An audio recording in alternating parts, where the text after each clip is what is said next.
నమస్కారం,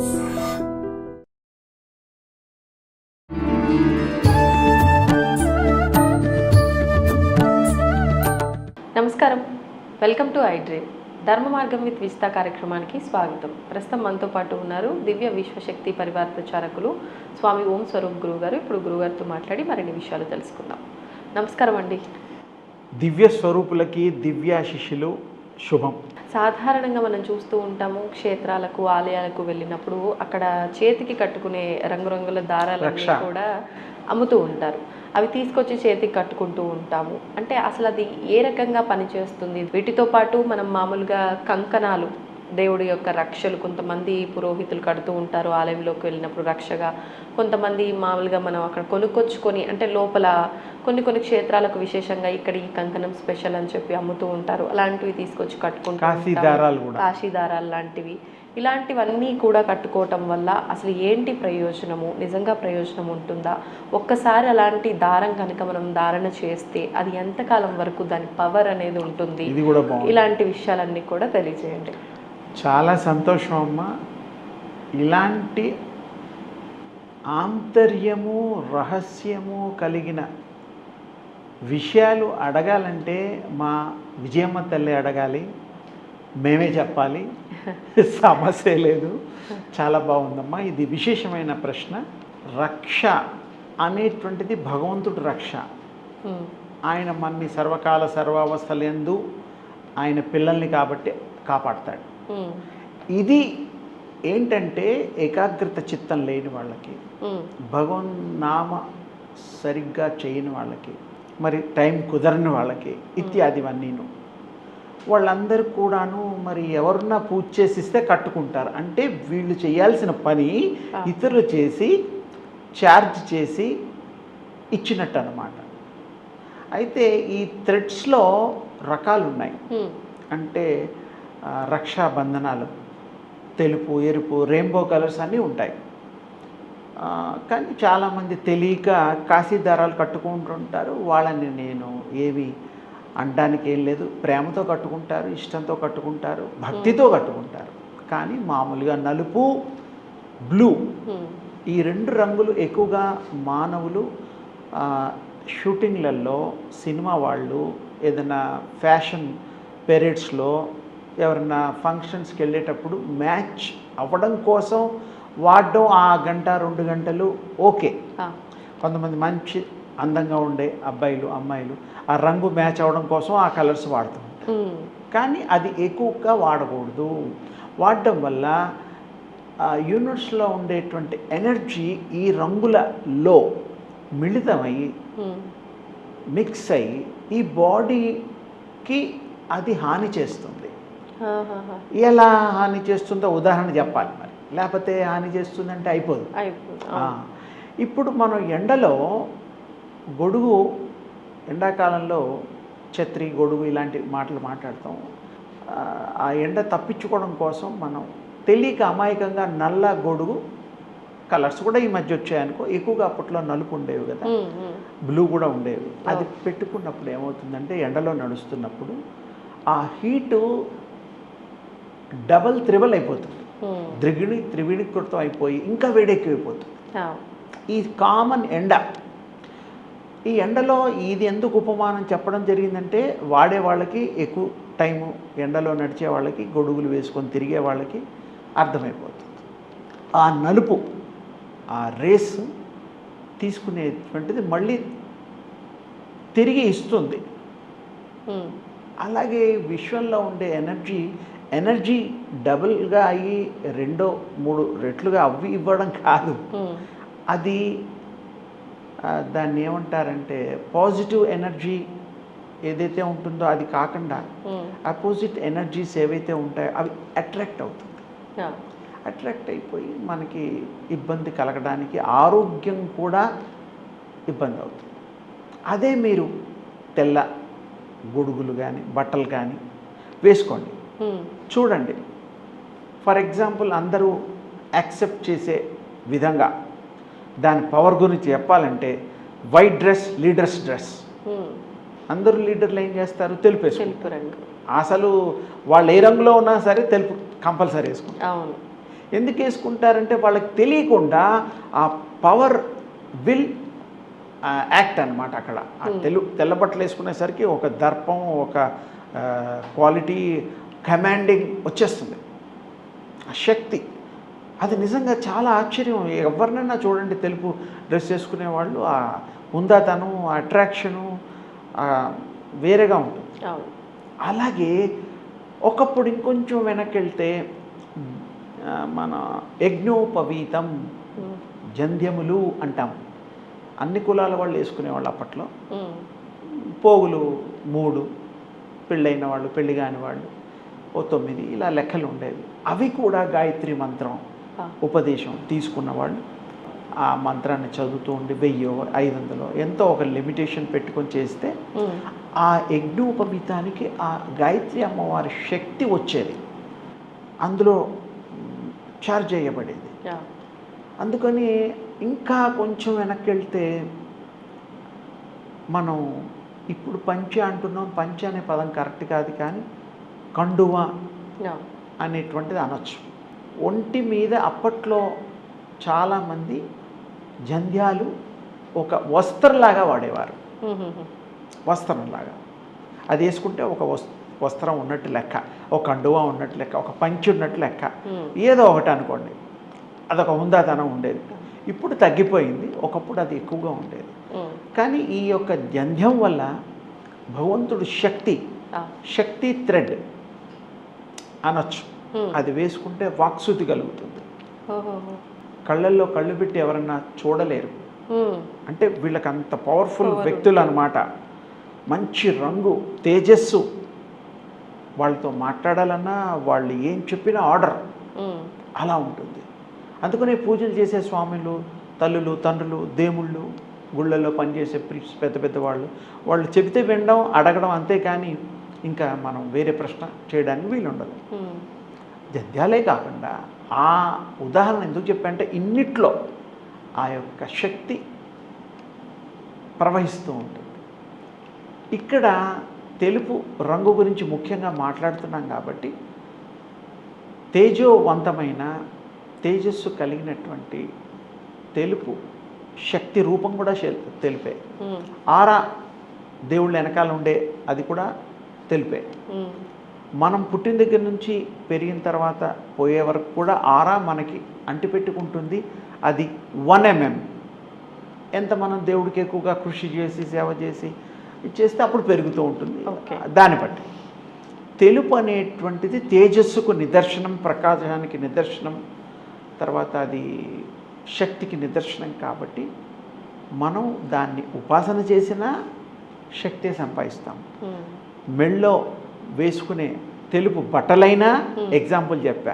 అట్లాగే థ్రెడ్స్ అయినా మన ఇంట్లో పూజలు జరిగేటప్పుడు భార్యాభర్తలు ఏదన్నా గౌరీ వ్రతం చేసినా, ఆయన భర్త కూర్చుంటాడు, సత్యనారాయణ వ్రతం చెప్పిన కంకణాలు, తర్వాత పసుపు కొమ్ములకి పచ్చదారాలు కట్టి, పచ్చదారాలు లేకపోతే తెలుపుని పసుపుతో పూసి కడతారు. అంటే ఏమిటి అక్కడ ఉద్దేశం? అది కంపల్సరీ పూజ చేసే వాళ్ళకి అర్హత వస్తుంది, శక్తి కలిగి ఉంటారు. పూజలో మనకి విజయము, భగవంతుడి కృప కలగడానికి ఇదొక సాధనం. మనకి రక్షాబంధనం లాగా అన్నా చెల్లులకే కాదు, తండ్రి కూతుళ్ళు కూడా కట్టుకోవచ్చు. దేవుడికి కూడా నార్త్ సౌత్లో భగవంతుడికి పూజలు చేసేటప్పుడు రక్షాబంధనం కడతారు, తప్పు లేదు. అంటే రక్షించేవాడు రక్షించమని వీళ్ళు ప్రాధేయపడి కట్టడం, అంతకంటే వేరే ఏమీ లేదు. బాగు కోరుకుంటారు వాళ్ళు, జీవితాంతం మనకి రక్షిస్తారు, ఎందుకంటే మాట ఇచ్చారు కాబట్టి. అంత ఇంకొంచెం వెనక్కి వెళ్తే పురుషోత్తముడికి కూడా రక్షాబంధనం కట్టినట్టుగా మనం చరిత్ర చెప్తోంది. రాముడు, కృష్ణుడు, దేవతలందరూ కూడా ఆల్మోస్ట్ ఆల్ కట్టుకున్నారు, కట్టించబడ్డారు. అంటే వాళ్ళు ఆ బందీలు అయిపోయారు ఆ ప్రేమకి. ఆ కట్టిన వాళ్ళందరినీ పాపం అందరికీ, మీరాబాయి దగ్గర నుంచి రుక్మిణి అమ్మవారి దగ్గర అందరూ ఆ కాలంలో కాలమాన పరిస్థితులకి అప్పటికి అనుగుణంగా వాళ్ళు అన్నీ చేశారు. కాబట్టి రక్షా బంధనము అంటే ఆ రక్షించేటువంటి త్రాడు, లేకపోతే మీరు మరి ఏ పేరు పెట్టినా మొత్తానికి బంధనము. బంధనము అంటే మన్ని బంధించేటువంటి కాదు, ఆ శక్తిని బంధించి మీకు ప్రసరణ చేసేటువంటిది. అందుకని దానికి విశేషమైన పేరుంది. అందరూ వాడచ్చు, అందరూ పెట్టుకోవచ్చు. దృష్టిలో పెట్టుకోండి, తెలుపు అనేటువంటిది శక్తికి సంబంధించింది. అంటే తెలుపు రంగు దారం కట్టుకుంటే అది కట్టుకోవాలి. కట్టుకున్న తర్వాత ఒకసారి కట్టుకున్న తర్వాత మళ్ళీ ఎంతకాలం అది మామూలుగా అది పేనిన దారాలు కాబట్టి ఒక 5-6 నెలలన్నా ఉంటాయి పోగులను బట్టి. కానీ మరి ఒక 3 నుంచి 9 వరుసలు ఉండేటువంటిది కనుక కడితే కొంచెం గట్టిగా ఉంటుంది. పేనినదే కాబట్టి వాళ్ళకు ఉపయోగం ఉంటుంది. తెగిపోతే మళ్ళీ కట్టుకోవచ్చు. కానీ ఏదైనా పూజ చేసి గోత్రనామాలు చెప్పి దానికి శక్తి ఆహ్వానం చేసిన తర్వాత కట్టుకోవాలి. ఊరికే కూడా కట్టుకుంటే 100కి ఒక 10%. దేవుడి యొక్క కృపచేత కట్టుకుంటే 100% పనిచేస్తాయి. కోరికలు తీరుస్తాయి, వ్యాపార అభివృద్ధి, పెళ్ళిళ్ళు కాని వాళ్ళకి పెళ్ళిళ్ళు, చదువు రాని వాళ్ళకి చదువులు, ఉద్యోగాలు లేని వాళ్ళకి మంచి ఉద్యోగాలు, మంచి స్నేహితులు, అన్నీ మంచే. మంచి తప్ప వేరేదేమీ లేదు. వేరేది ఆలోచించడానికి కూడా మనకు ఆలోచించకూడదు కదా, బ్యాడ్. మంచి ఆలోచిద్దాం. కానీ అందుకని విశేషంగా ఈ యొక్క థ్రెడ్ థెరపీ అని ఇంగ్లీష్లో కూడా అంటారు. జెమ్ థెరపీలో కూడా మనం ముత్యము, పగడాలు ఇవన్నీ ఏదో ఉన్నాయి, వాటిలో కూడా ఈ యొక్క థెరపీస్ ఉంటాయి. ఏదైనా కూడా మనకి థ్రెడ్ థెరపీలోకి వస్తాయి కాబట్టి విశేషమైన శక్తి మనము పొందుతాము, సందేహం లేదు. అందుకని మీరు వాడండి, ధరించండి, ధన్యులుగండి. సాధారణంగా కర్మ విషయానికి వస్తే ఒకరి కర్మ ఇంకొకరికి ఖచ్చితంగా వర్తిస్తుంది. అంటే కర్మ ట్రాన్స్ఫర్ అవుతుంది. అది ప్రస్తుతం కానీ లేదంటే నెక్స్ట్ జనరేషన్లో కానివ్వండి, మన నెక్స్ట్ అంటే బర్త్లో ఖచ్చితంగా ట్రాన్స్ఫరబుల్ కర్మ అనేది మనం మాట్లాడుకున్నాం. మరి కర్మ ఒక్కటే కాదు, మనం ఇక్కడ చేస్తున్న ప్రతి ఒక్కటి కూడా అంటే ట్రాన్స్ఫర్ అవుతుందా? ఒక పర్సన్ నుంచి ఒక పర్సన్కి ట్రాన్స్ఫర్ అవుతుందా? ఈ జన్మ నుంచి మరొక జన్మకి ట్రాన్స్ఫర్ అవుతుందా? అంటే ఉదాహరణకి ఇప్పుడు మనం ఒకరికొకటి సహాయం చేశాము, అప్పుగా ఇచ్చాము, ఏదన్నా అంటే కాసేపు వాళ్ళ అవసరం ఆదుకున్నామే అనుకోండి, అది ట్రాన్స్ఫర్ చేస్తున్నాం. అంటే అది ఇక్కడికే పరిమితం అవుతుందా ఈ ట్రాన్స్ఫర్ చేయడము అనేది? లేదు, అది ఆ ట్రాన్స్ఫర్ అనేది ఒకరి నుంచి ఒకరికి ట్రాన్స్ఫర్ అయ్యి మళ్ళీ రిటర్న్లో వారికి ట్రాన్స్ఫర్ అవ్వకుండా ఉండే సందర్భాలు కూడా చాలా చాలా చూస్తుంటాం. ఇవన్నీ కూడా ఏ విధంగా మారుతూ ఉంటాయి ఏంటి? మరి ఇక్కడి వరకే శాశ్వతమా? ఇలా ట్రాన్స్ఫర్ అయినాయి మరుసటి జన్మకు సంబంధం ఉంటుందా? ఉంటుంది. చాలా చక్కటి ప్రశ్న. ఇది పూర్వం నుండి కూడా దేవతల సమయం నుంచి ఇప్పటి వరకు, ఇక ముందు కూడా కలియుగాంతం వరకు జరుగుతుంది. పూర్వం మీకు తెలిసినంత వరకు రుణంతోనే జన్మలు వస్తాయి, తీర్చుకోవడం కోసం జన్మలు ఎత్తాలి అనేటువంటిది నానుడి పురాణాలు వాటిలో చెప్పడం జరిగింది. అట్లాగే తపస్సు చేసుకున్న వాళ్ళు కూడా దేవతలని మరి దర్శించుకొని వరాలు పొంది, రాక్షసులు మంచివాళ్ళు అన్ని రకాల వాళ్ళు మరి వాళ్ళు కూడా అనుభవించినట్టు కూడా చెడు కర్మలు చేస్తే మళ్ళీ జన్మలెత్తి వాళ్ళని భగవంతుడు అవతార రూపంలో వచ్చి సంహరించినట్టుగా కూడా మనకు కనబడుతోంది. అలాగే రుణం పడకూడదు. రుణం అంటే ఒకరికి మనం బాకీ పడకూడదు. ఎవరిది వాళ్ళకి సహాయం చేయొచ్చు, తప్పు లేదు. దైవం నామని చెప్పుకొని సహాయాలు చేయాలి. అయితే ఇక్కడ ధనాన్ని ఏ విధంగా అయితే దైనందిక జీవితంలో అకౌంట్ టు అకౌంట్ ట్రాన్స్ఫర్ చేస్తామో, అమెరికాలో అకౌంట్ అయినా, ఇంటర్నేషనల్ అకౌంట్ అయినా, స్టేట్ అయినా, ఏదైనా సరే ఇట్ ఈస్ ట్రాన్స్ఫరబుల్. ఎవరి డబ్బు ఎవరికైనా ఇవ్వచ్చు, తీసుకోవచ్చు. మనకు ఆ విషయం తేటతెల్లమైంది. అలాగే శక్తులు కూడా భగవంతుడు ప్రసాదించిన శక్తి కూడా, తపో శక్తి కూడా మనం ట్రాన్స్ఫర్ చేయొచ్చు. ఏ తపస్సు చేయలేని వాడికి, చేసుకోలేని వాడికి కూడా మనం బలం ఇవ్వచ్చు, చెయ్యొచ్చు. వాడికి అదృష్టం, వాడి మీద మనకిష్టం ఉంటే ఏ రకంగా ట్రాన్స్ఫర్ చేయొచ్చు అదే చెప్తున్నా. నేను బాగా శక్తివంతుడిని, శివుణ్ణి అనుకో కాసేపు. ఓం నమః శివాయ. అది అయితే శివుడిని ఎవరు ప్రేమించినా ఆయన తండ్రి, జగత్తుకు తండ్రి. అందుకని ఆ తండ్రి పిల్లల కోరికల్ని మంచివాళ్ళకి ఇస్తాడు, రాక్షసులకి ఇస్తాడు, అమాయకులకి ఇస్తారు, మూర్ఖుడికి కూడా ఇస్తాడు. అందరికి ఇస్తాడు. ఎందుకు ఇస్తాడంటే వాడికి కొంతమందికి బుద్ధి రావడం కోసం ఇస్తాడు, కొంతమందికి ఉన్నతి కోసం ఇస్తాడు, కొంతమందికి మంచి గుణాలు ఆపాదించడం కోసం ఇస్తాడు, సత్కర్మలు చేయడానికి ఇస్తారు. అందుకే ఆయన మహాశివుడు. మహా అంటే ఇంకా ఇంకా అంతకంటే గొప్ప పదం లేదు. It's endless. ఆ స్వరూపమే శివస్వామి. అందుకనే ఈ శివస్వామి ప్రసక్తి వచ్చింది కాబట్టి ఒక చిన్న మాట. ఈ యొక్క నామాలు చేయించడంలో 1,00,000 కోట్ల నామాలు మేము చాలా కార్యక్రమాలు మొదలుపెట్టాం. అందులో శివ స్వామిది 1,00,000 కోట్ల శివ నామాన్ని ప్రపంచవ్యాప్తంగా చేయించడానికి ఒక 6 నెలలు పైన అయింది. మేము మొదలుపెట్టి గుళ్ళల్లో, తర్వాత గ్రూపులలో, భక్తుల్లో మేము ఎక్కడ వెళ్ళైతే ఉపన్యాసాల్లో చెప్పడం, వారు అది చేస్తున్నారు, ధన్యత పొందుతున్నారు, ఆ శివానుగ్రహం పొందడానికి పాత్రత కూడా సంపాదిస్తున్నారు. దైవనామం మించిన శక్తి లేదు. వారు అనుగ్రహిస్తే అంతే మనకు సర్వము సిద్ధిస్తుంది. అలాగే ఇక్కడ శక్తి ట్రాన్స్ఫర్ కనుక మనం మాట్లాడినప్పుడు ఎలాగైతే ఈ యొక్క ధనాలు, ప్రేమలు ఇవన్నీ ట్రాన్స్ఫర్. పిల్లాన్ని ప్రేమిస్తూ ఉంటాం, ఆ అబ్బాయికి ప్రేమించినందుకు రెస్పాండ్ అయ్యి, అమ్మాయి ప్రేమించినందుకు రెస్పాండ్ అయ్యి వాళ్ళు ప్రేమిస్తారు. అసలు వాళ్ళు ప్రేమించడానికి గల కారణం ఏంటంటే మనలా ఉంటారు కాబట్టి. నాలాగా ఉంటాడు మా అబ్బాయి, నాలాగా ఉంటుంది మా అమ్మాయి, చిన్నాడు పెద్దాడు అని అనుకుంటూ ఉంటాం. అంటే రూపంతో మనం ఆకర్షితులై ప్రేమిస్తాం. ఆత్మల్ని ప్రేమించనున్నట్టుగా ఎక్కడ దాఖలాలు లేవు. అందుకని ఆత్మని ఏ మానవుడైతే ప్రేమిస్తాడో శక్తి సంపన్నులకి అది సాధ్యం. శక్తి లేని వాళ్లకు తెలియదు కదా, ప్రాణం అంటే తెలీదు, ఆత్మ అంటే తెలీదు. వింటారు కానీ ప్రత్యక్షంగా వాళ్ళకి అనుభవంలోకి రాదు.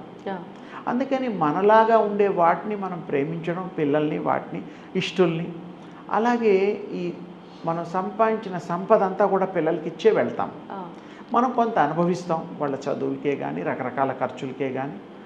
అయితే వాళ్ళని అనుభవించేటట్టు యోగ్యత కూడా మనం ఎందుకు ఇస్తాము అంటే అది మనం అనుకొని, నా రూపమే, నేనే, నా ఐడెంటిటీ అది. నేను పోయినా నా కొడుకుంటాడుగా, మళ్ళీ వాడు పోయినా వాడు కొనుక్కుంటాడుగా. అంటే ఏంటి, ఇది పరంపర.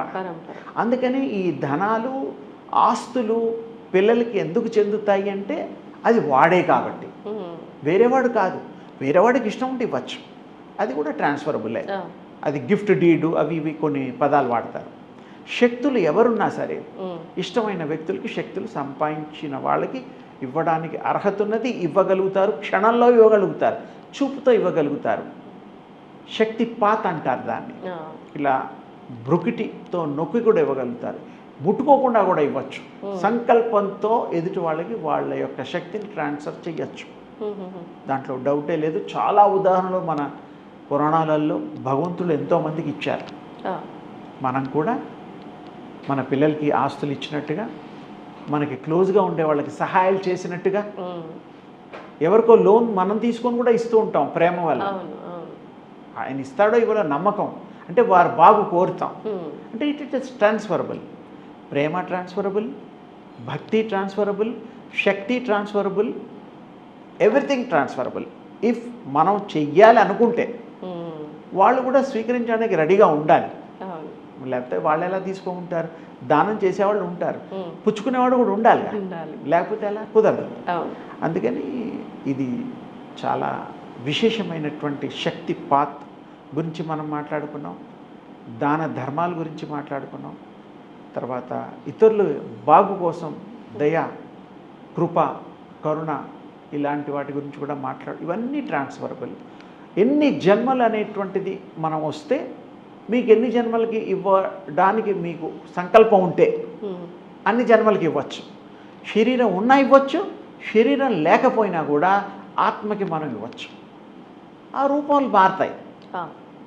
నేను ఇండియాలో ఉన్నా ఇస్తారు, ఇచ్చేవాడు, జపాన్లో ఉన్నా ఇచ్చేవాడు, ఇస్తాడు. ఈ ప్రపంచంలో ఏ మూలన ఉన్నా, ఏ గ్రహం మీద ఉన్నా కూడా ఇవ్వదలుచుకుంటే మనం సంకల్పం చేస్తే వాడికి ముట్టి తీరుతుంది, సందేహమే లేదు. అందుకని అందరూ దివ్య శక్తిని సంపాదించి ఆ శక్తి సంపన్నత మీరు పొంది ఆరోగ్యవంతులు, ఐశ్వర్యవంతులు, ఇతరులకు ఇచ్చే అంత శక్తి సంపాదించి శక్తిపాత్ చేసేటువంటి ఆ స్థితిలో మీరందరూ మీకు కలగాలని, మీరు పొందాలని, ఇతరులకి, సమాజానికి, దేశానికి, జగత్ కళ్యాణానికి ఉపయోగించాలని నా యొక్క దివ్యాశిష్.